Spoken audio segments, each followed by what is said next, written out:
How's it going, guys? Kevin here. We're gonna hop right into the interview with highly sensitive man Eddie in 1 second. But if you want to see more interviews like this one, please hit the subscribe button and click the bell beside it to stay notified. And if you enjoy this interview, please hit the like button. Also, if you are a highly sensitive man yourself, or maybe a practitioner or someone who helps highly sensitive men, and you want to come onto my channel, please leave a comment down below or shoot me an email at sensitiveacceptance@gmail.com. And for all my viewers, please let me know in the comments below if there's any guests you want me to have on the channel.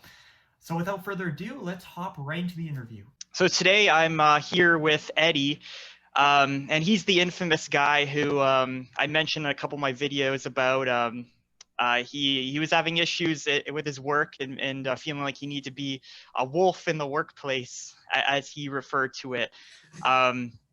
And so we have him here today, and we're going to hear about his stories and experiences. But Eddie's a 35-year-old highly sensitive man who's originally from the Philippines, actually, but is now working in manufacturing in Nigeria. So that's a big shift in location. And I think he can provide some really good stories and insight into what it's like living as an HSP man that isn't from the Western world. Because typically, well, I know my last interview was with someone from the United States, and a lot of the interviews or people I've heard from are people who live in like Western culture, not necessarily overseas. So I think it's great to have you here, Eddie, today. You want to maybe say hi and give us a short background about yourself? Hi, Kevin. As you can see, I think I look like red right now, but it's okay. All It's good. like It's all I'm good. not into it already. I would like to say hi to your viewers, to your followers. Yeah, I'm Eddie. I would like to introduce myself and just give you a brief background about myself. So I'm Eddie. I'm a Filipino, and I'm 35. I'm still single, and I'm a certified public accountant. So I am an overseas Filipino worker in Nigeria, and I've been working here as an accountant for 9 years. Maybe some of you will ask why Nigeria. Yeah, actually, I chose Nigeria because this is the opportunity that I had way back 9 years ago. And that's the opportunity that I had before when my brother decided to enter med school. I already told Kevin when we have our last interview last time that actually I'm the eldest and I supported my younger siblings in their studies, yeah. Particularly my second brother who entered med school. And luckily right now, he is a doctor already and a practicing physician in the Philippines.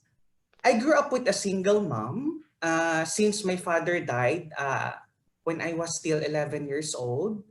I grew up helping my mom, and it was uh, it was not a difficult. It was not an easy journey for the family, but helping my mom and being with a strong single mom. I am here right now. We surpassed together.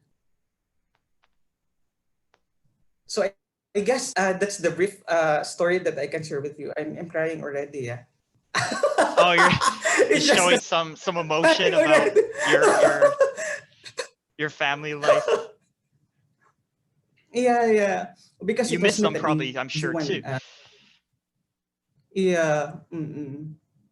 And being the eldest is not easy. Yeah. And with this type of personality that I just discovered lately, it's more of a difficult one also to deal life being the father figure, but at the same time questioning about your soft side as a man. That why is it that other people are just don't understand this type of personality that I had. Hmm. Yeah, so I mean, we touched on it a bit before, but you even mentioned now, like you're like the eldest sibling in your family, and before you were talking about the pressure you face in your workplace, but it's clear that you also maybe face some pressure about supporting your family and really, you know, providing for them and being like the role model for the rest of your siblings. And yeah, I mean, we're going to talk about family in a second, so we can kind of go deeper on some of that, and you can talk Later. about what that's like. So Mhm. as we go through some of the questions below, it'd definitely be great if you can just provide as much insight as you can into what it's like in your culture where you live, because I'm sure it's culture is a real component for the experience of a highly sensitive man, I think, because the culture will kind of set the tone for how comfortable you feel expressing your personality as a man. And I'm going to keep this interview as spontaneous as I can, hopefully, to make sure it's not as similar as my last one. But yeah, so we can get a bit into your family life right now. We can talk more about that. So like, when we talked the first time, you mentioned that you felt it's very important that the parents of a highly sensitive child really understand what it's like being a highly sensitive child and how to raise them properly. So do you mind like sharing your experiences with your parents? That one example you provided as well with the you watching the dramatic TV shows and what your mom said. So yeah, you can go ahead. Yeah, I can remember pretty well. Yeah, that I used to watch drama series or drama show in the Philippines, which is Maalaala Mo Kaya, or in English it's like Would You Remember, or The Memories, like that. So this is a drama anthology series. Usually we watch it on a Thursday night, late at night, yeah. And I would often invite my mom to watch with me. But my mom would usually said that it's a dramatic, it's a sad story, and it's like, why is it that I'm used to watch with this kind of dramatic stories? Yeah. So I know that she just want me to be strong because I am the eldest son. Yeah. But my body cells is into it, and it's like I'm really excited watching it. I can remember pretty well, Kevin, that it's like I never miss any shows except if I have important schedules to do on that day. I can cry a barrel of tears watching these stories or watching this show, Kevin. And it's like after watching it, I am I can feel that I feel motivated and I am happy after watching it. I don't know. It's like it's a weird thing, yeah, because other men cannot sit down and watch this kind of shows, but me, it's like something that I look forward to every Thursday night. Yeah, and what I told you Yeah. when So you yeah, go on. mm-mm. Yeah, it's like this is mainly the reason. Yeah, why it triggers me also to. It's like, why is it that I am that kind? I have this type of personality that I enjoy watching drama or inspirational stories about other people. That I know very few men are watching this kind of shows. Yeah, because they're more into sports, into action movies like that. But me, at the end of the day, it's like there is that uh there is the trigger in me that it's like if there are inspirational stories to watch for, like I really wanted to I really want to watch that kind of stories like that.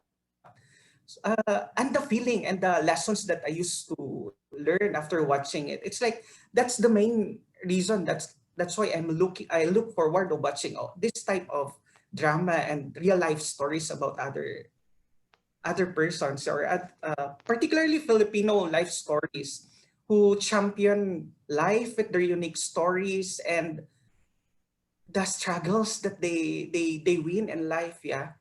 So from it's not I know that it's like the life in the Philippines. Plenty are just if you have visited Philippines, Kevin, uh, how can I say, the life there is not that easy.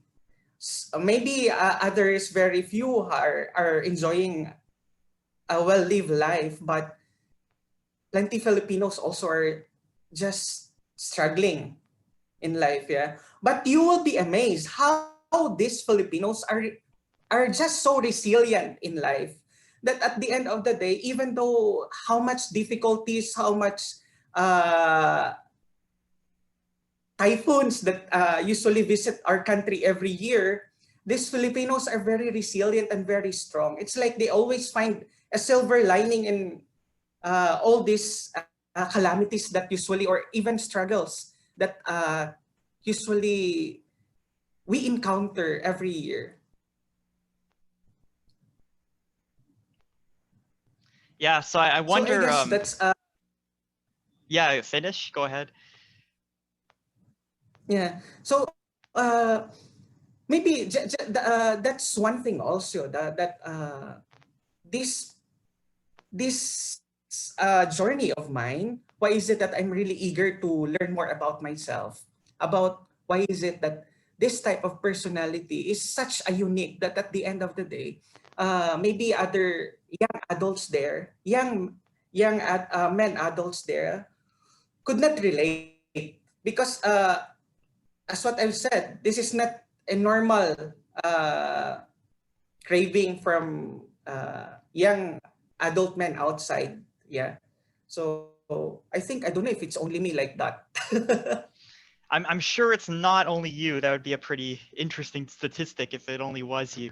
Um, but I was gonna say, maybe the part of the reason why your mom kind of deterred you from consuming all this drama about like struggles and on the TV show you're watching is because struggle is so much of a part of Philippine life, as you talked about. Like maybe it's more of a it's just so ingrained into your experiences and the experiences of what it's like in the Philippines that maybe there's like a tendency to want to get away from that, or she wants you to kind of be the strong one who takes you guys away from that struggle, or kind of the unwillingness to face that and really just go through that experience. I don't know what you think about that. uh, I agree with you, Kevin, because maybe it's like, and another thing also, it's like, because I think my mom was raised by a very strong parents also, a parents who struggled in life also. And I mean, from among I think there are 7 siblings in the family. Yeah, few have graduated and got a degree, and it's my mom. It's my mom also who really strive to have a degree and finish college by self-supporting and all. I mean, the difficulty of my mom, yeah, all the difficulties that she experienced just to get that degree in the Philippines was not easy. So and being a single mom also, yeah, for having that 4 boys in the family, I guess it's really something that she wanted to impart to be to be a tough man like that. That at the end of the day, since I need to be a father figure at an early age, but at the end of the day, I think I can also say that with that uh, uh, purpose of my mom, that the intention of my mom for me to be tough, the factors is that there are some other factors outside home that at the end of the day, highly sensitive person like me would question, or would question myself that time, that because it's like all other in the family circle, they would tease a child like me. Why is it that you are so dramatic, you are so soft, you are so gentle like that? That no, it should not be like that. That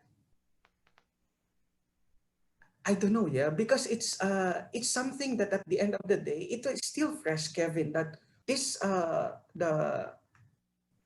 the support of the family circle, instead of it, that I cannot say that it's really a support, because at the end of the day, it's like it's giving you as a child a question of something that would lead to question your self identity, because it's like instead of them enjoying with you watching all these inspirational or true to life stories, drama stories like that, but they would still know you're not, because you shouldn't be watching like that. I mean, yeah. So partly my mom, there is I mean that intention for me to be tough because I am the eldest and I need to be a father figure. But in some way, the Filipino culture, the family circle itself, yeah. Because we if you only know Kevin, Filipinos, it's like they have a close family ties. It's like you have a close relationship with your relatives. I mean, our house is just, this is our house. At the back of our house is the house of my aunt, like that. So I mean, it's like there is a close relationship, yeah. There is a close relationship between me and my cousins, my uncle and aunties, like that. And every time, it's like you will hear their words, and that words could, I think it's only now that I realize that all those words could really uh it's like it will be recorded in your mind. It will affect how you deal with yourself later on. It's something that there is a question that would remain inside you of all those words that you heard from them, from your mom, from the family circle, and the neighbors around you. Yeah. Because of these close family ties, I can say there are some disadvantages also for a child. Hearing all those words that at the end of the day would sometimes not help you, not supporting your unique personality. Yeah, what you just said there resonated with me a bit because like I'm close to my family too, and I definitely like know what it feels like to, because you're so close to them, you value their opinion so much, and you really value how Yes. they feel about you. So growing up like that, you kind of know who you are on the inside, but you also want them to accept you and value you. So then, especially if they don't value what you really are on the inside, then there's lash. Yeah. And then that's where it becomes an issue. And I think for all those highly sensitive person, as the environment has a lot of factor. I don't know, Kevin, if you would agree with me. The environment with where these kids grown has a lot of factor on how they would find themselves, or how they would understand themselves as a highly sensitive person. Because at the end of the day, my family circle, I can say, they don't know about highly sensitive personalities. They don't have that idea. It's like if you are soft, you are gay. That's what how I've seen it, and how I've observed how they how Filipino families are not informed of this kind of unique personality, Kevin. Hmm. And I think, like, with the highly sensitive person trait, um, I don't think it has to be a label. Like, I don't think it has to be something where, like, let's say you were gay, that's kind of like I'm gay, right? Whereas you wouldn't necessarily inform people that, oh, I'm a highly sensitive person. Hi. Mm-mm. But the thing is, it's kind of all those traits of being a highly sensitive person just come out all the time in very subtle ways in all the areas of your life, like relationships, in the workplace, at home. And so those traits and aspects of yourself are the things where you'll kind of look for the subtle acceptance of other people as it relates to those traits, even though they may not know he's a highly sensitive person. Like, those Mm. traits are things that come out, and like you said with the TV show thing, that was kind of an odd circumstance where what you were doing was completely normal and maybe even helpful and inspiring, and maybe actually could make you stronger, because it'll inspire you and motivate you to help your family and help yourself. But that was like something where your mom said something kind of criticizing that, and it was a bit like, like that's kind of it doesn't make sense, right? And so that's kind of where I think the acceptance factor can come in. I agree with you, Kevin. Yeah, because I guess one thing also I could add up to that, because it's like I have that thinking right now. I have that expectation that parents should know well their kids, yeah, the different personalities. But it's like in our case, I think it's unfortunately because of being a single mom, she don't have that much time for us while we are kids. Yeah, because I think most of her time is spent to her work that time. So it's like she she don't have that plenty time for to really observe the different personalities we had at the time.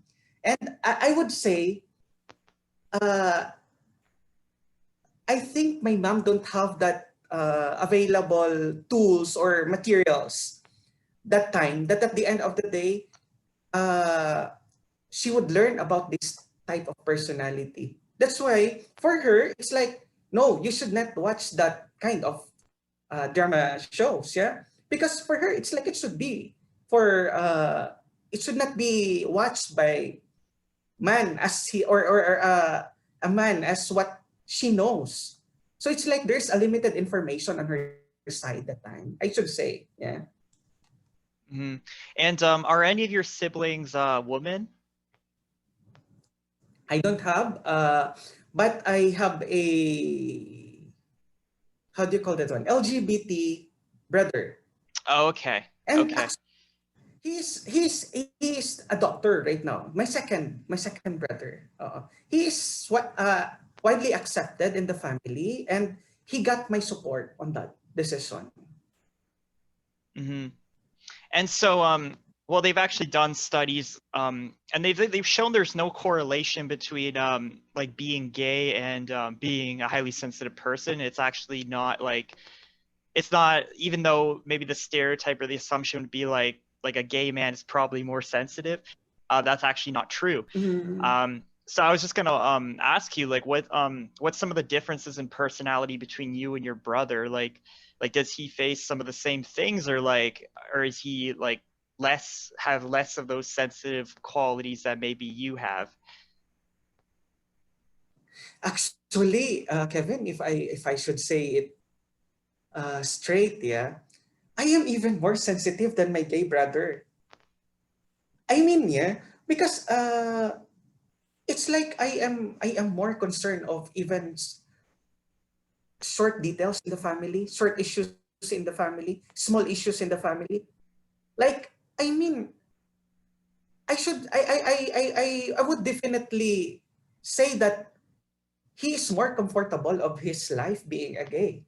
But I mean, because he can free himself. He don't have questions about his personality traits or whatever. But me, at the end of the day, I could I don't want to accept that label that at the end of the day, because you are soft and gentle, you will just accept that label that you are gay. I guess it should not be the case, Kevin. That's why it's like this motivates me, or this is my inspiration. Why is it that I want to study more about myself, about my unique personalities? Yeah.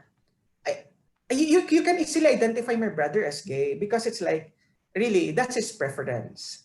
Yeah. Even when he opened up to the family, it's me who really told my mom that at the end of the day, uh, whatever preference he would choose, I think is for us to 100% support him on what he wants in his life. So it's me who supported him when he opened up in the family, because my mom, it's not easily. It's not, I mean, it's what's not easy to accept on his side. Though, Kevin, maybe I can share also. Yeah, in the Philippines, in a family, yeah, like if you have a relative, a gay relative, a gay relative in the family circle, people would just say that, ah, it's like, it's possible that he's gay because he has a cousin, a gay cousin, or he has a gay relative. So that's how I can say this this culture, yeah, this this culture, this Filipino culture, it's like I can say a bit toxic. That why is it that at the end of the day you will be defined in that uh, limited perception because you have a gay relative, and because you are soft, you are gentle, you are gay. I think, Kevin, I just want to also to emphasize, yeah, that while we are having this casting on this, I don't want to really relate that highly sensitive men.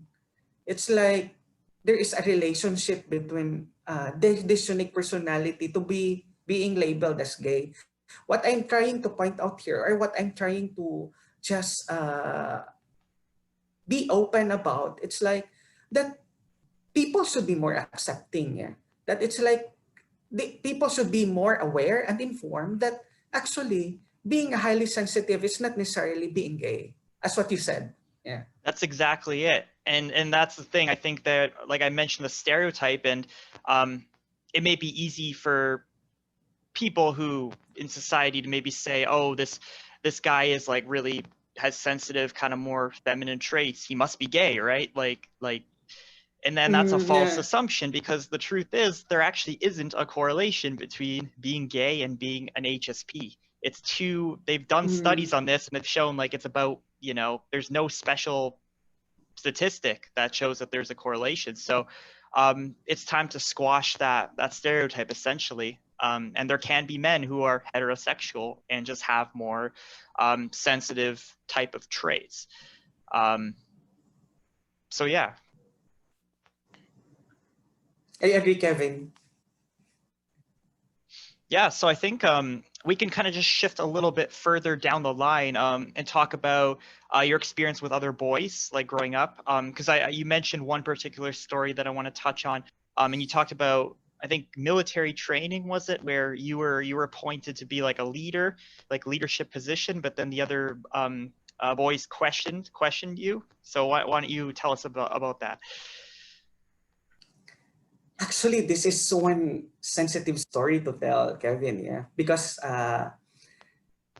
maybe because I have a hard time moving on this, and it's like in the Philippines during our time, it's like it's a compulsory to undergo military training in your junior and senior years, and it's like the training is just, as you know, yeah, for military, it's not an easy training. Yeah. So you need to undergo all this basic military training and all other things that you need to pass before you can be considered as an officer, or maybe to get a position in a military in that military training. So to make the story short, I didn't really aim to get the first rank in that military training, or to be the corp commander.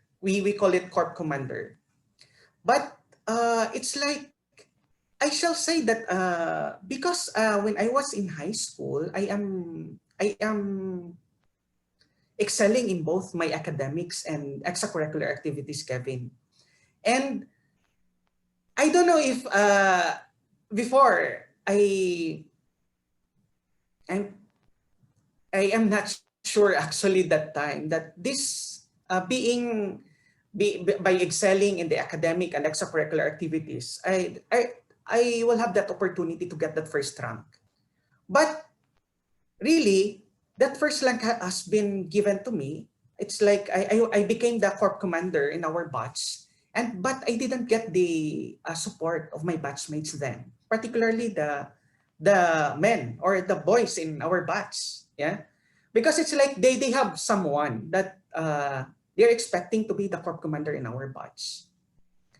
I really don't have that plan to lead our batch, and to the point that I need to ask our commandant that why is it that I was chosen to be the corp commander, and what he only said is like, you are the one who meet up the academics and extracurricular qualifications being a corp commander. It's like, I can say, Kevin, that this is one of the most challenging leadership role that I encountered, that I handled in my secondary life, that at the end of the day, even it leads me to question and doubt myself. Because being a corp commander, you need to be tough. You need to have strong voice. You need to have that strong voice that at the end of the day, your voice can be heard when you are shouting, when you are commanding with your team. Yeah. And at the end of the day, it's like military man. Is there a soft military man, Kevin? So all these things, it's like it was difficult. It was just a difficult journey for me. Yeah. That at the end of the day, thank God, I surpassed it. But there were times that I need to pretend that I am a tough man, because particularly when I am senior years, that we need to train the junior years. Yeah. So it's like I am a leader. So if I need to if I need to get the support of my team and of my batchmates and the juniors that I am training, I need to be tough. So what would I do that time? It's like I need to project myself that at the end of the day, when I am in front of them, I am strong, that I can give punishment to them, and so on, like that. To the point that it's like I am hearing already from all these junior trainee that time, that it's like I was so harsh, that it's like they didn't expect me to be like that. Can you just imagine, Kevin, that struggle, that at the end of the day, at that young age of mine, I have this uh, I have this struggle already, that at the end of the day, I need to I need to project myself to others, that this is the personality that I should present to them, where in fact that's not me. Mm-hmm.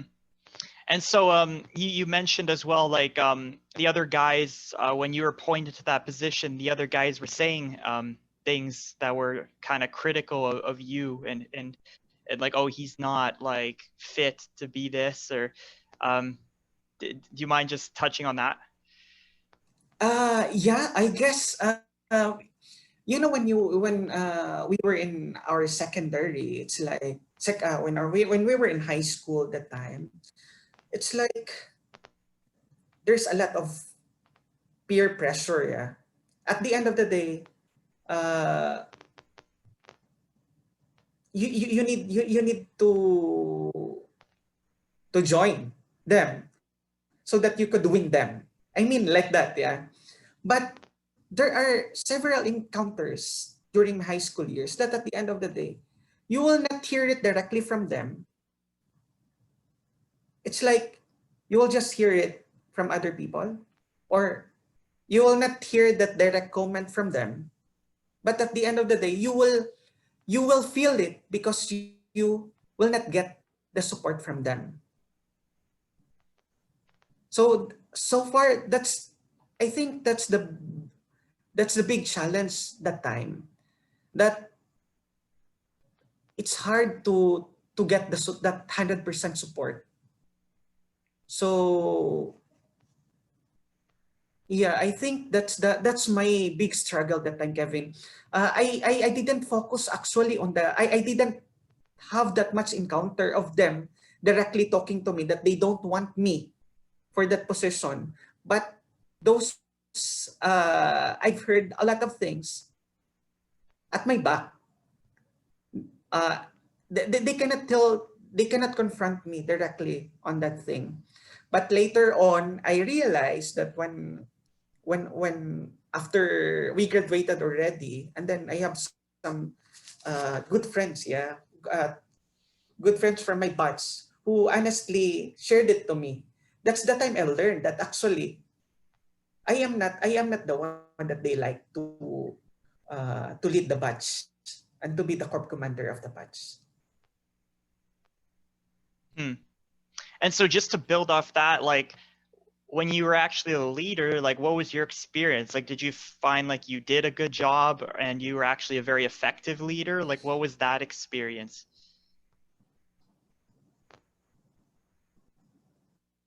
Am I effective that time? I Yeah, mean, like question again, how right? did you do as a leader? That's what I'm asking. Yeah, I can say that I did my job, but I cannot confidently say that I did my job well because at the end of the day, I'm just forced to do my job. That at the end of the day, if I should have the support of the batchmates, we can be better. I could done better, and I should have not entertained those doubts in myself because I can say that I still managed to handle the job until I graduated, Kevin. But my expectation, it's like, suppose if it's like they learned also, yeah. If my batchmates just know then that it's not me actually that really hungered for that position, and it's like they just also become more considerate of the type of personality that I have that time. Maybe, yeah, I could done more. I could done better. Yeah, so it's maybe a matter of they didn't necessarily like respect what you brought to the table as a potential leader, and they maybe had this frame of reference in their mind where they saw what their leader should look like and kind of like the traits they should have, but the experience that you had as a leader wasn't somewhat like you weren't getting the reception that you would expect to get as a leader, someone who has the influence to lead, right? Um, and I think that's something that can come out in subtle ways, as you said. You said that no one maybe explicitly told you, "Oh, what are you doing in this position?" But it's kind of received in the way the other people treat you, um, with respect to how you feel about yourself as a leader. But I think there's a trend where I mean, with the things with high sensitivity, a lot of the more modern day leaders and where leadership is going is such that the traits that highly sensitive people can bring to the table, like empathy, really understanding other people and what they can offer in a given situation, um, being a very conscientious and thorough type of person, um, who sees all the details and everything. These are just some of the HSP traits, but these are traits that are actually very crucial for modern day leaders. I'm thinking particularly in a workplace setting.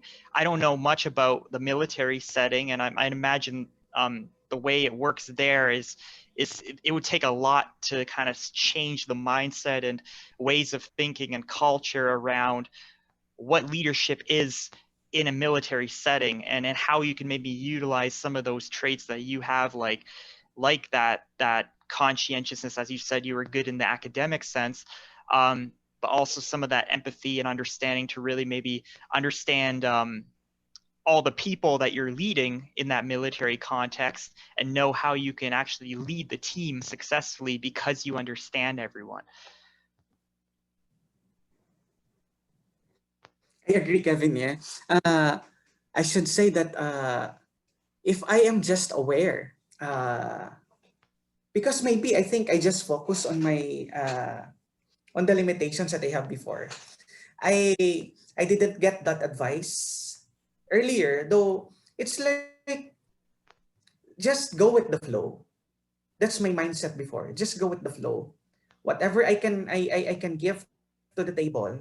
At the end of the day, it's like I didn't even, it was not clear to me that I have something to give. Like as you said, we are an empath. I am an person also. Yeah, I was not focused on that, Kevin. It's like I am just focused of just getting the job done.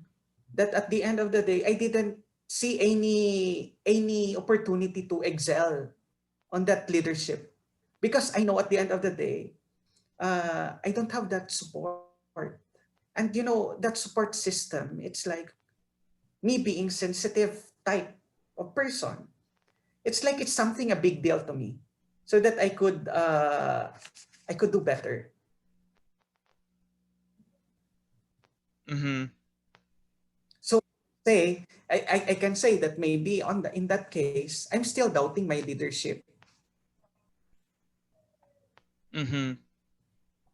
Yeah, and I think maybe we'll get into this later on, but like what I initially told you is I thought that at least in terms of doing for yourself what you can do in the moment right now, I think that changing your environment would have a big impact on how you feel as a highly sensitive man, because I know that here in North America, it's not too bad, right? I mean, there's not necessarily an awareness of what it is to be highly sensitive, but here in North America, there's more of a culture where individuality and who you are as a person and your unique personality is a little bit more valued. Not in every setting, but maybe a bit more so here than it would be maybe where you live. You mentioned in Nigeria and then in the Philippines. So um, Mm, I think that changing your environment would have an impact in the moment.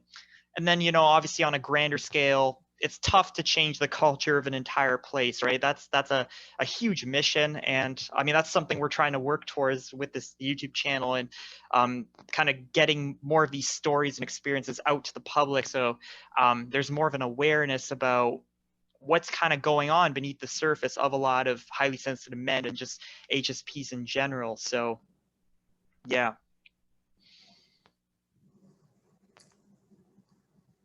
yeah, I hope also, yeah, like you, yeah, I'm hoping the same, Kevin, that at the end of the day, it, through this initiative of yours, and maybe me too later on, these same people who would like to be open to the public, that at the end to share that information to the public, that actually this type of personality is really existing, and these struggles of highly sensitive persons are really valid. So yeah, I agree with you that this is a way to go, Kevin, a way to go. So, and I am glad to be part of this move. Yeah, that at the end of the day, we are trying to inform others, and with that, we are aware that the culture and the environment that we are in are have that big factor also on how you can really deal with this type of personality that we are in. Mm-hmm. Cool. So I think I just want to jump into make sure some of the more important topics are covered. But I just want to jump now into the workplace setting, since it was something that initially got me introduced to you by what you said in the Yeah, it's comment true. section. Yeah. So Mm, like you initially mentioned that you felt the pressure to be tough and to be, like a wolf, and you felt like that's not natural to you in a corporate setting. So maybe talk a bit about like what corporate life is like there in Nigeria, I guess, and how you fit into that, and um like what's your experience been like, and how do you feel you're able to cope in terms of your personality and how that matches into the standard day-to-day corporate job. workplace for me, Kevin, it's like it's really a hard deal for me, even since when I was starting my job in the Philippines.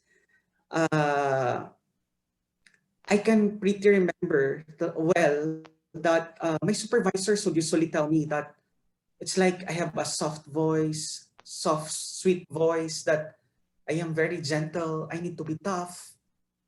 So all this it happens not only in the Philippines, even when I'm working in Nigeria, because maybe the kind of job that I am into, the expectations is you need to be tough. The expectation is you need to be you need not to show your emotions because you are dealing with different departments. You are dealing with different type of personalities, and this is the kind of job that at the end of the day, uh, how you will promote check and balance if at the end of the day you don't know how to deal that job with that toughness that is being required in your job. I mean, I I've been practicing as an internal auditor in the Philippines before I left there, and on the other while I have that opportunity to work in Nigeria, I've been practicing as a finance and accounting. So I'm an accountant in Nigeria. The same is true. I am in a manufacturing, so it's like it's a big organization, more different departments that you need to deal every day. The pressure of the job is very tough, and the responsibility is very huge. So it's like there there is a point in my career, Kevin, that it's like I questioned already that am I really happy with this kind being an internal auditor? Am I really I'm really being happy of being an accountant? I am still happy being an accountant, or shall it's like because how can I deliver myself well? How can I excel in this field if it's like I need to hide my emotions every time? I need to deal with my people. I need to deal with my team. That at the end of the day, no, the authority that I have should be followed. That so that I could deliver all the deadlines. I could meet up all the expectations. I need to I need to meet I need to act like a wolf, as what I've said, Kevin. Where in fact I am not comfortable to be being a wolf. I am not a wolf, Kevin. It's like as what I've said, I am more of I am more of listening to my team. I mean, I'm more comfortable of listening to my team instead of scolding them, instead of shouting with them, instead of throwing all those papers to them. I mean, yeah. So I experienced like that, Kevin. But every time I encountered that situation that I need to show to them that I am tough, I will go home with a heavy heart. I will question myself that why I did that. So I think, yeah, there is a conflict uh, on my. I think there is a conflict inside the way I am projecting it outside in my workplace. So is it the toughness really need so that I could excel in my job, Kevin? That's the question I'm still really want to answer. That's why that's why I've tried to connect with you. That's why maybe it's like getting an information from you or from your personal experiences. I would better understand that really, yeah, because you chose that kind of job, or you chose to be an accountant, you chose to be an internal audit, then you need to deal with that toughness. You need to deal with that not showing your emotional side. Hmm. Well, the part that stood out to me is like when you said like you feel like you need to scold your coworkers and you need to like throw papers at them. Like that's something where if I compare it to how it is here, that is not viewed as something that's effective or would lead to a company's success or would lead to employee satisfaction. Those are all things that don't really make sense to me. Now, like, it'd be great if you can give an example maybe of a time where, you know, you maybe maybe your boss said something or criticized you for how you were handling a situation, or like when you maybe tried to just handle the situation as you personally would handle it, but they criticized you.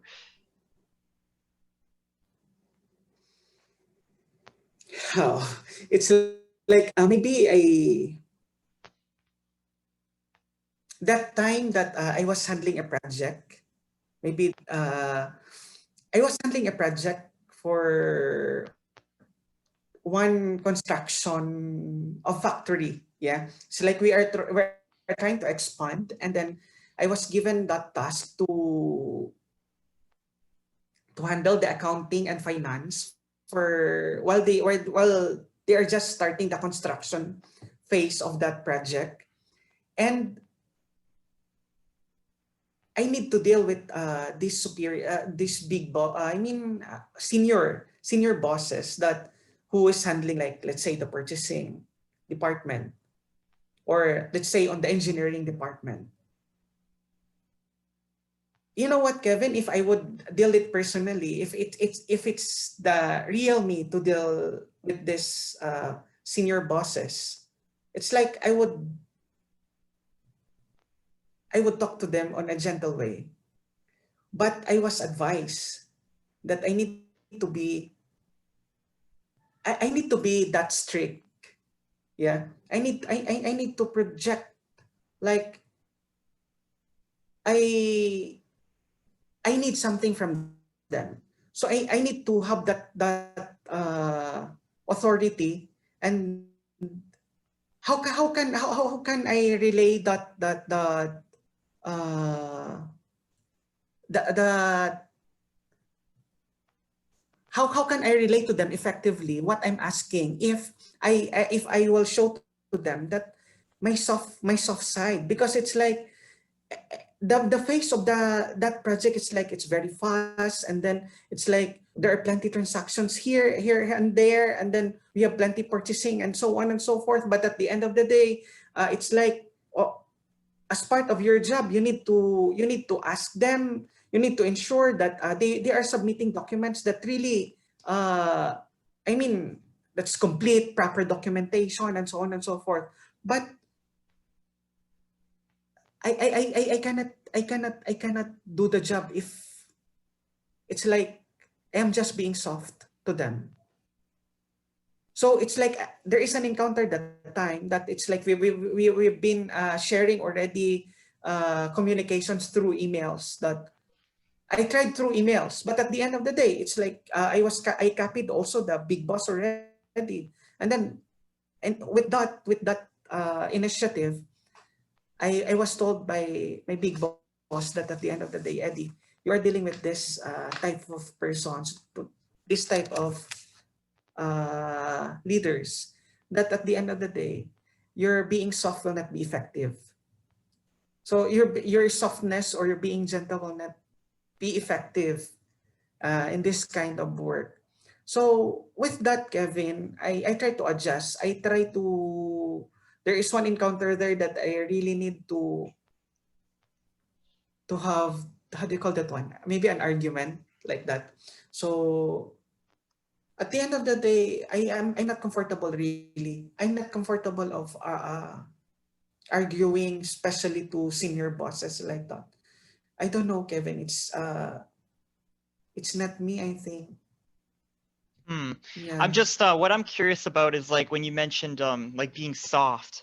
Um, like what exactly do you mean by that? Like does it come out in your voice, or is it in terms of maybe the way you handle talking to the senior, the person who's in authority that you need to like get agreements from, or as you said, what exactly do you mean? Uh, how will I say it that at the end of the day you could relate? Uh,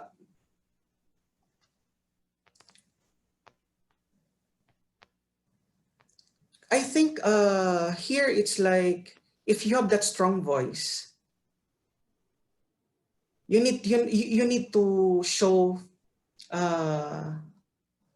that force or that strong voice. I mean, if you want to be heard in this kind of job, you need to show to you need to show up yourself that at the end of the day, they will not just how do you call it? They will not just eat you, and at the end of the day, you will just submit to them. I don't know if I could say it better, Kevin, that at the end of the day, you really need to stand on your ground.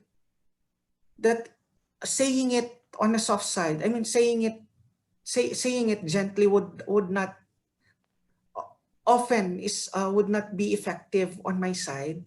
That I should, I don't know, I need to be tough at times. Really, yeah, Kevin, it's really a struggle on my side. It's really a struggle on my side because at the end of the day, I'm not comfortable being to project myself to be tough at all times like that. I don't know. If I'll just go on my ego, if my ego will just prevail on me, I can manage to be like that. But at the end of the day, I will go home questioning myself. I will go home. Uh, it's like questioning why I did that. Is it really me? And often I'm like that, Kevin, in my work. Mm-hmm. I know exactly what you're talking about because I feel like I've been in that place for a really long time where I feel like I'm very good now at just adapting myself to different crowds. And, if I am with some people who I know will respect me more or maybe value me more if I am a certain way or, kind of more unemotional, very rigid, or um, just talking about certain topics or just staying away from certain types of conversations, then I feel like they'll be more accepting. And maybe that's what you're describing. Yeah, Kevin, it's true. Yeah, and at the end of the day, it's like, mm, how do you call it? I I I I I I have a hard deal. I have a hard time in dealing with all this. How do you call that one? It's most of, like, for example, a consultant like that, a consultant who, at the end of the day, who are not straightforward, or other colleagues who are not straightforward. So I would really, I would try my best to tell them that my side, that okay, if you are straightforward, we will understand. We can work together. But at the end of the day, if it's like you have something, I mean, if you still have something or other purpose than to get the job done straightforward, then I'm not into it. That's the time that at the end of the day, uh, I would have a hard time in making decisions. Uh, I would have to deal it that at the end of the day, I need to shift from the from being gentle to, I think I need to project another me so that I could just deal with that situation or with that type of person who are not straightforward at work. So maybe there's situations where you're kind of, like you're dealing with other coworkers or other, maybe your employer or whatever, and maybe the way in which maybe it's kind of like a power struggle type of thing where maybe your boss thinks that if you were more kind of outspoken and maybe a bit more firm and more, tough, that maybe you would be more respected or have more power over this other client you're dealing with or this person that you need to negotiate something with. I don't know what types of interactions you have with these people that you said you're like, you want to be gentle with, but you have to be tough with, like, are these negotiating situations? Are these situations where there's a high demand to be very assertive and be very confident, or not necessarily confident, but very firm and unemotional and very domineering? And like, how would you describe that? Yeah, correct. Yeah, that word, Kevin. Yeah, to be domineering, or it's like, I think being a sensitive person also, I have a hard deal on the negotiation side of my work. I mean, yeah, because most of the times, yeah, I deal with banks, I deal with tax people, I deal with auditors, I deal with other external parties, with all these government compliance and so on.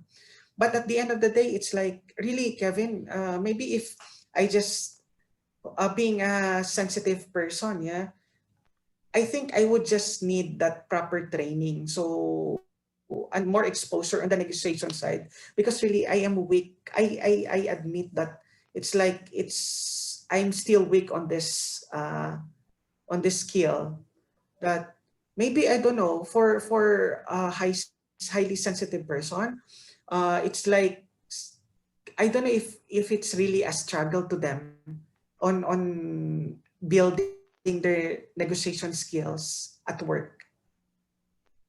Yeah, and I wouldn't use the word weak, because weak makes it sound like, it's like a self deficiency, as opposed to maybe something that maybe a You skill need to that improve. you'd like to improve on. So it's just about the language to kind of reframe it in a more of a positive Mm, way. But um, yeah, I mean, like, I'm not sure highly sensitive people are great at negotiation. I don't want to make a generalization mm, necessarily, but just if I were to put money on it, I would say that's something we're not particularly great at, because I think we're very affiliative people. We want to be able to make everyone happy. We want to be able to um, everyone to win from a situation. We're very like win-win types of people. We don't feel comfortable yeah, making a deal where we screw someone else over, or maybe we get more out of it than they do. We want fairness. We want like everyone to be kind of have an equal benefit from the situation. So I think it's maybe a situation where um, there's nothing wrong with you. It's just that you're not.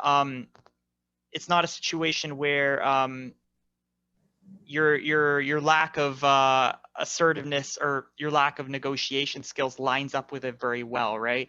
Um, of course, maybe it's just not a situation where you're able to leverage your skills as much, right?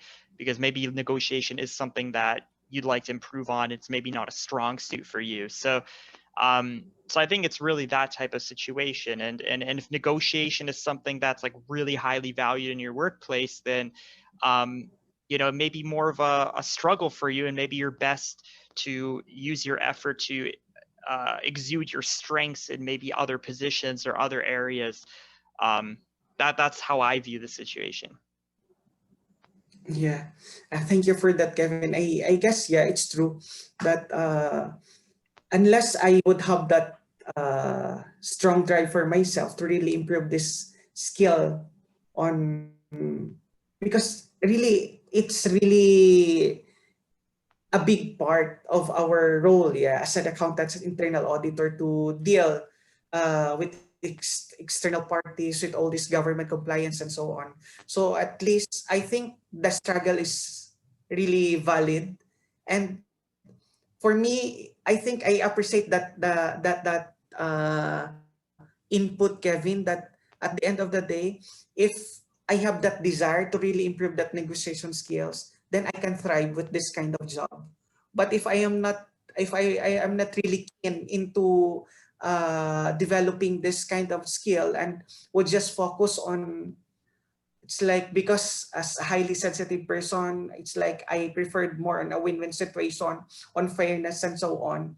Then at the end of the day, I would really go, or I would really consider that option of, maybe I need to consider on another job, yeah, or Mm-hmm. another, yeah, function, that at the end of the day I can freely express myself. Mm-hmm. So, I mean, let's talk about that for a second. So, like, you talked about how you want to maybe do something that's more helping people on a personal level and finding more meaning and purpose in your work. And maybe talk about, like, why is that? Like, how did you come to that realization? And, like, where do you think you could use, like, your strengths and really feel in alignment with yourself? I think, Kevin,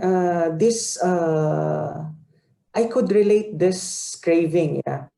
I could relate this craving to really understand more about being highly sensitive person to, because really, I can say that I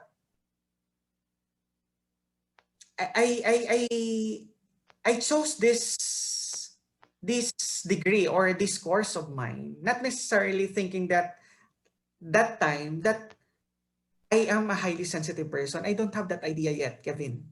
But the struggle came into when I was already on that tough times that you are handling already the role, the bigger role of being an accountant or internal auditor. I mean, yeah, what I want actually, I really want to maybe to give an awareness to all those aspiring accountants or aspiring internal auditor that at the end of the day, you need to deal not only because you want the course or you want the degree. At the end of the day, your personality later on will still be needed at work. It will be your leverage actually to get what you want or what position you desire in being an accountant or being an internal auditor or being a certified public accountant in general. So if only I know that time that at the end of the day I will have that struggle, like right now, yeah, I need all this, but I need those negotiation skills, handling with all these difficult people in the working environment, that I needed to be, I need that toughness and so on. I should have dealt with this at an early phase when I was just taking up the accountancy course. Yeah. At least all this, I have already considered that I will be facing this kind of environment in a corporate world. That I will be dealing with this tough challenge to so that I will become an effective accountant, an internal auditor, and attain that positions that I really want, I really desire. But at the end of the day, the reality is here. There will come a point in your life that as a highly sensitive person, you will question yourself if you're still effective, or if this course or this field is really for you. Because at the end of the day, there are really requirements, or there are that your job would require you that that high skills or that high that personality of you to come out, that at the end of the day, is it really you? So that question, Kevin, that I think that question that I really want to give that inspiration to other young adults, especially those who are just taking up this my course, or who wants to desire to become a certified public accountant in the future. That at the end of the day, I would like to tell them, or maybe I would want to share to them that they will be entering a corporate world, or some would prefer to work in a corporate world, and this corporate world would demand bigger bigger roles or bigger responsibilities, bigger you, that at the end of the day you need to deal it and accept the challenge as who you are. And the question is, as to, are you really fit into the job, or will you, how you will sustain that happiness because you're a highly sensitive person? It's up to you to deal with it. So I think this is why is this is the reason why right now I am talking with Kevin, and I am trying to share my experience. Yeah, because right now I am on that stage that I am questioning, that I am still studying this type of personality, and how this type of personality will thrive in this kind of work, in this kind of demanding work in a corporate world, or in as being a certified public accountant. It's interesting, because yeah, my interview with Patrick, he kind of said something similar, where he talked about the fact that HSPs, we may not be suitable to certain types of work, and that's okay.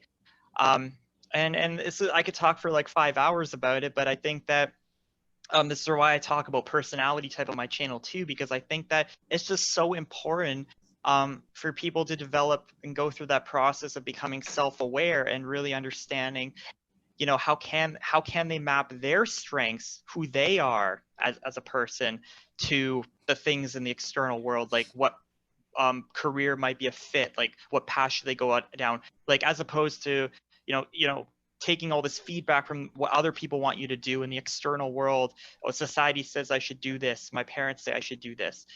um and yeah, I'm starting to sound kind of like maybe Gary Vaynerchuk or something. um but I think it's really important, and I particularly with the HSP stuff, why I'm so kind of what I've gone so deep with it, I think, is because it's given me this sense of, how can I take who I am and really develop that and focus on that, and become pursue a type of line of work and a lifestyle that aligns with that. And I think that's what you're saying, right? Yeah, Kevin, it's true. You're right on that. That at the end of the day, if there is just if you're just aware, that with this type of personality you are in, you will know actually what if you have that information, that later on you will face that kind of demand at work, that high responsibility at work that you will be facing later on, or that you will be dealing every day. I think you will have that idea also. You will have that effort on yourself to I think you have that hunger in yourself to really understand how will this kind of personality will really thrive later on, will really excel later on in this kind of job. So because right now I can say that uh, I should have done this earlier. Yeah. But I don't have the tool. I don't have the right people to ask to. It's only now, Kevin. It's only now, even it's only lately that I've encountered this one. All this questioning and all. Because I am really after already on, can I sustain? How long should I sustain? How long should I fit in? Should I deliver with this kind of demand? Will I be willing to compromise, that at the end of the day I will have two face to I will have two face to deal every day, the inside me and the outside me. So I don't know if you get me on that, Kevin. Yeah, because that's what I see it. That's what I am seeing it right now. That I need to have two persona, I have two masks that should be dealing every day. But maybe with more learnings, with more understanding later on about my personality type, I think I could how do you call I could reconcile all these questions I have right now, and with the right people like you, Kevin, the same personality type, who are really into helping other people like me. I think that's a big help. Hmm.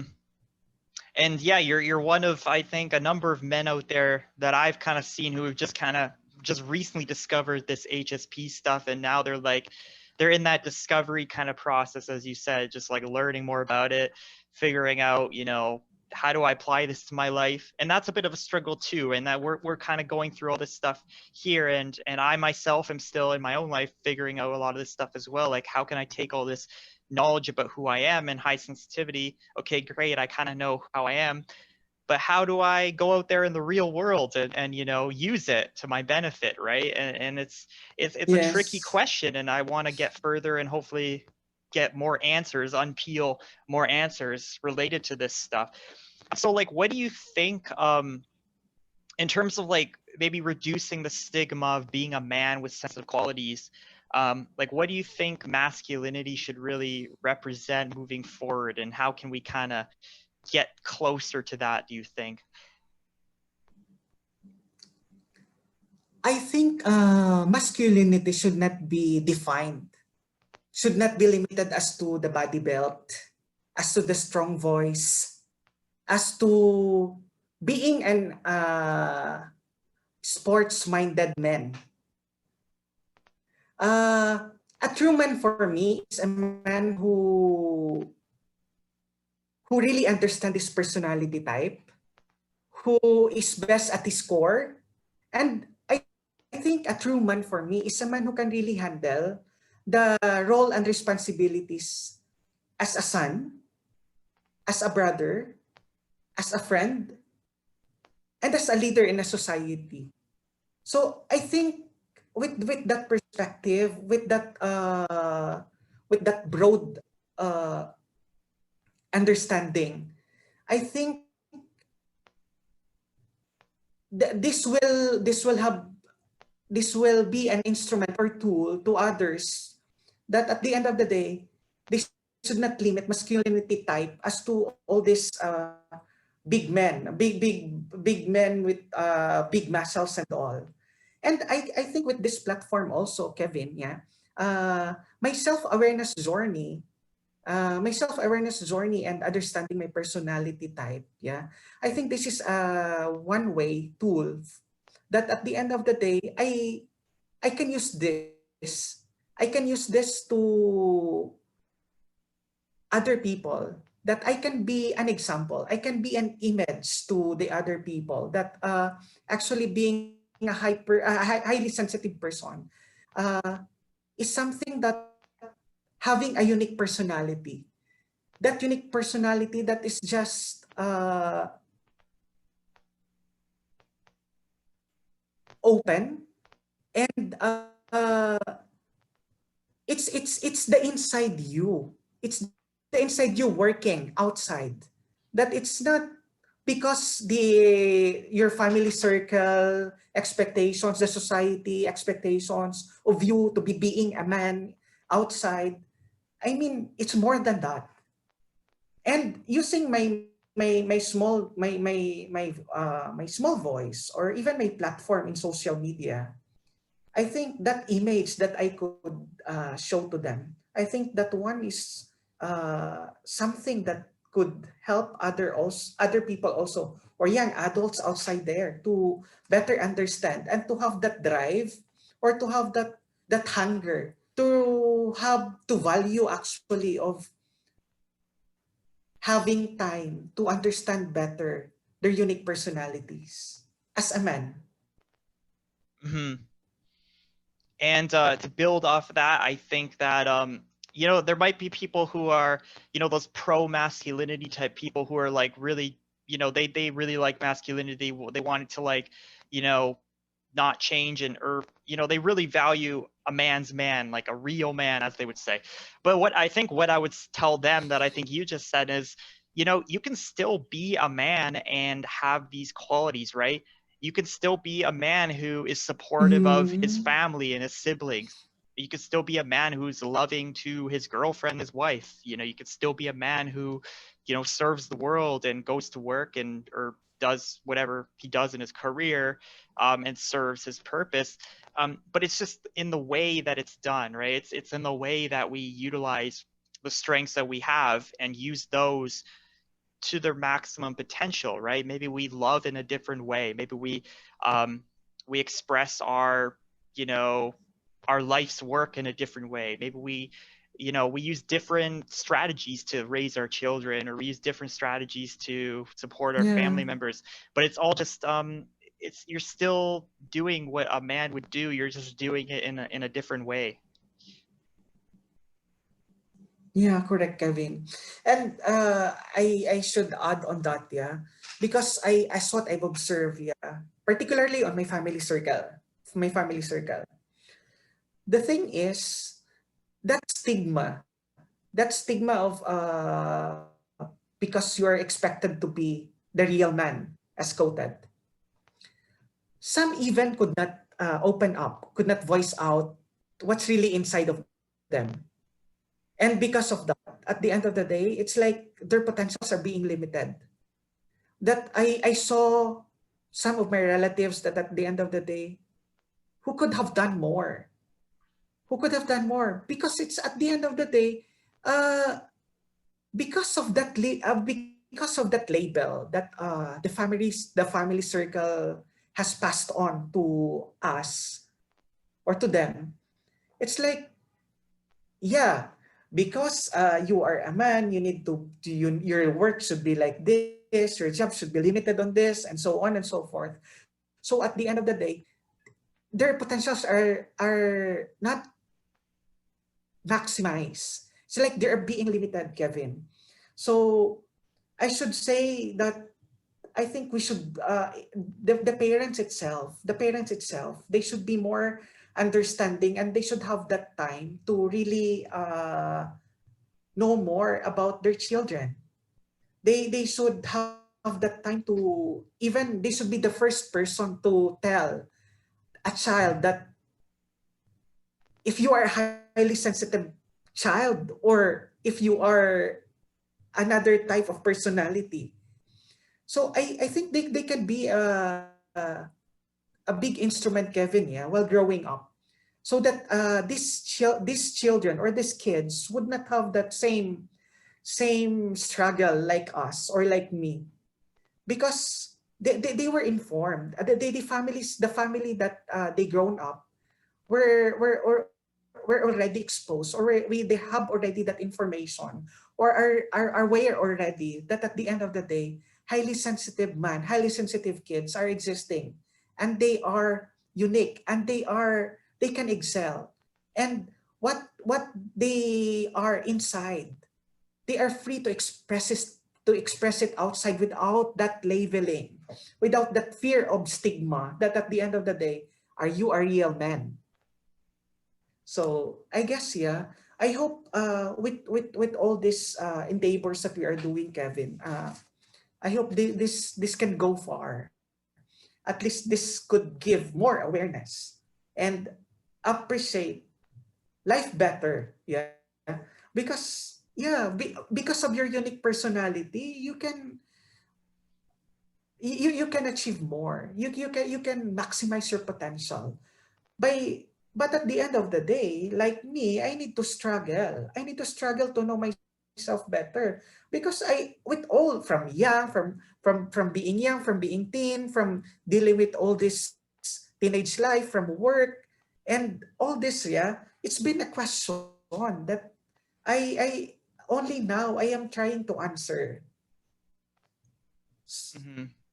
It takes time. I mean, you mentioned you're 35, but you know, everyone, Yeah, you know, discovers these things at a different point in time, and you know, life is not easy. There's a lot of struggle. There's a lot of, it's tough to map yourself to, you know, the world and culture and all these other external factors that you have no control over. But um, you know, as you learn and grow, and you can discover these things and hopefully apply them and make changes in your life. So I think you're on that path, and I hope you find work that allows you to bring yourself out, um, and to live that life that you want to live. I am really excited to go further, to further this learnings. Yeah, I mean, to further this self how do you call that one? Self discovery, self awareness, Kevin. So even right now, I'm really excited, or I'm doing my part already of sharing this to my family, to my friends, and asking them of who I am as a friend, as a son, and as a person itself. So it's like some even are asking why I'm asking like that. Why it's like I'm taking that initiative of asking my friends and so on. I said I am really into asking myself about who really I am, who really am I, and how I was as a friend to them when we during that time, and how I am right now compare before. So it's like I think yeah, it's more of that desire, that hunger to know yourself better and to be self-aware. Hmm.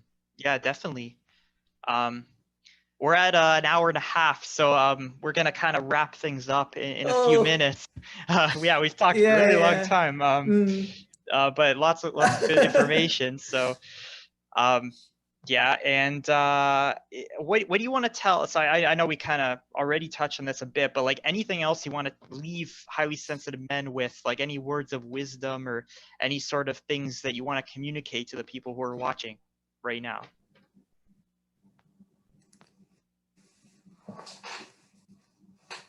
Uh, I think all this started when I encounter already that point in my career that I am questioning already. I am reconciling already the personality that I have, or the personality type that I'm into, and as to the demand of the work that I am facing right now. Because at the end of the day, it's a question of are you still happy on doing the job, or are you still effective and happy of doing the job, being the personal of having that personality that you are, or and at and a question of are you still okay of wearing that mask that at the end of the day uh, you will go home with all these questions. Why I wear that mask in front of my team, in my work environment, and all these questions are just continuing. So I think that starting point of mine, other young adults or even children out there later on, they would still encounter the same. So I think my message to the viewers or those young men and children out there, it's like self-awareness and the desire of knowing yourself inside so that you could fit in on the outside world. It's really something that you need to take time. That at the end of the day, so that you could deliver your purpose in life, you need to know yourself on the inside and not just on the outside factors, on what the other society, family circle, ancestors, friends, colleagues are dictating. So it's like it's more on that. Go deeper, and self-awareness is the key.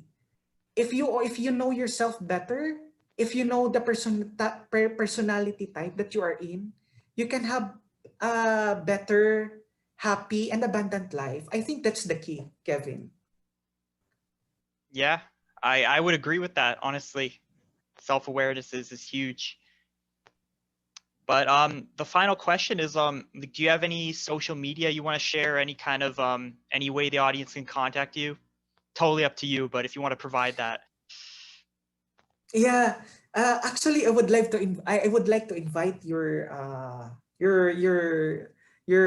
fans out there, your viewers out there. Yeah, Yeah. actually, like Kevin, I want to be an advocate of highly sensitive personalities, or I want to be I want to use my small platform, my social media account to at least spread awareness of how I discover or how it started, yeah, to have that hunger to learn more about this highly sensitive personality trait and how I consider myself to fit in with this kind of personality. So actually, I started my vlogging early March when the lockdown started, when this pandemic started. But that time, Kevin, I need to stop it because, again, that questioning of whether I am delivering my purpose in my social media accounts, in my YouTube vlog, came in. So I need to stop. I need to stop, and all this until I encounter you, until I message you, and so on. So I said I will only start again vlogging if I found myself already, if I found my purpose, if I found what I could relay to my viewers, that message that I really want to relay to my viewers. Anyway, I have my YouTube account. I think Kevin will just type it here. I have also my social media account, Facebook page. I have my Instagram. So I am trying to use the social media tool, starting already, spreading some informations, my personal experiences about my journey of being a highly sensitive man and an empath personality type. So I hope with this media tool, with this platform, I could share information like Kevin that I could inspire you more also. So I have my YouTube account, eddie.conde, and then my Facebook page. I think I will just give to Kevin, and then he will just be the one to do the honor of sharing it to his fans out there. Yeah, all those fans. I'm filling stadiums out there. Um, Yeah. Because Kevin, sorry, just to add up, yeah. Only later I realized, because before I have that doubt that at the end of the day, I have only few viewers. I don't know if I am really doing the job of inspiring other people. But really lately I just realized that, sorry, it starts from small steps, from baby steps. I mean, those persons like me who message you, your platform is really a big deal to me, Kevin. Without you, I could not do further. I could not have this platform. I could have this material wherein I can understand myself better, because it's like your platform. It's one way of inspiring, of educating, of sharing that awareness to other people. And I don't mind if I have only one viewer, two viewers, because this one viewer who messaged me, it's a great thing to me that at least I have impacted his life. That you, Kevin, impacted my life. Because I cannot talk, I cannot share on your vlog right now without you as one of my inspiration, without your social media tool that became my material to understand myself better. And I'm very grateful on that, Kevin. And you are doing well. You're way to go. I am really praying that this platform of yours will really be shared, and at the end of the day will really give more inspiration to other young adult out there who are still questioning about their personality type. Well, I definitely appreciate the kind words, and I will say, like, there's nothing special about me. You know, I'm just like you. You're just like me. We're all trying to just go through the process and journey of, you know, self-discovery and trying to, you know, get this message out. And that's really just what this YouTube channel is. Related to high sensitivity, it's really trying to get the conversation started, and, you know, get more men like yourself kind of coming out into the forefront and talking about their stories and experiences, and because they're important, right? Everyone has a message. It's important to share. Yeah. And yeah, we will Mm. put Eddie's social media accounts or whatever you want to share, your YouTube channel, whatever. It'll be down in the description below if you guys want to check him out. And I think you should definitely use your YouTube channel to talk more about this stuff. And you don't have to feel like you have nothing important to share, because I think any message is important. And it's just imposter syndrome when you feel like your message Yeah. is not important, or you're like a nobody. my channel right now is still small, and I go through some of that myself. So it's a completely normal thing, I think. And I am one big fan here, Kevin. Yeah. So I'm really grateful that I have this opportunity to share with you and to share my experience with you. That at the end of the day, as what I've said, I just want this to be spontaneous. And I just want to share my own side, my own experiences, my unique experiences. Yeah.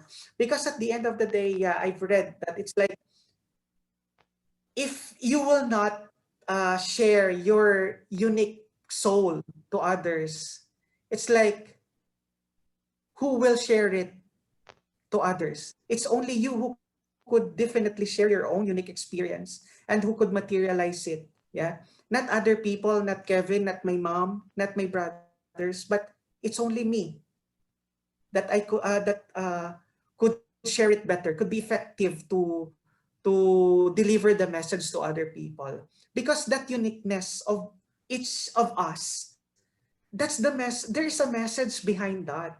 I think that's really, I think that's of the purpose of each of us should really give time into that. At the end of the day, that's the purpose that God had given you. That maybe for now it's still a question, but later on, that question that you want to answer with yourself, it's the same question that others are dealing. It's the same answers that actually others are trying to get. So by Exactly. sharing it to others, your unique message, that I think that's a big thing. That's a big difference that you can do while you're still alive. Yeah, it's really just putting your thoughts onto the world, and our experiences, even if they're struggles, are valuable, I think, for people to hear. Um, but yeah, Yeah. thank you for coming on today, Eddie. I definitely appreciate your time. Another long interview, so hopefully people will consume it, because I think there's a lot of valuable stuff in here. So yeah, thanks Yeah, yeah. again, and we'll definitely talk again soon. Yeah, thank you, Kevin. Mm-mm. It's my pleasure to be in your vlog, and I will talk to you soon. Yeah. Yeah, I'm definitely looking forward to that. So take care. Thank you, Kevin. Well, thank you guys so much for watching, and I hope you really got a lot of value out of the topics that were covered during that interview.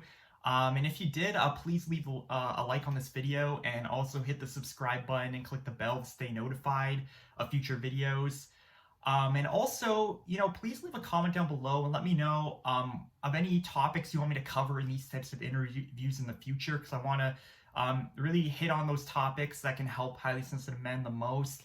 And if you are a highly sensitive man yourself, or like a practitioner in the space, or just someone who helps highly sensitive men, definitely leave a comment down below if you want to come onto my channel, or you can email me at sensitiveacceptance@gmail.com.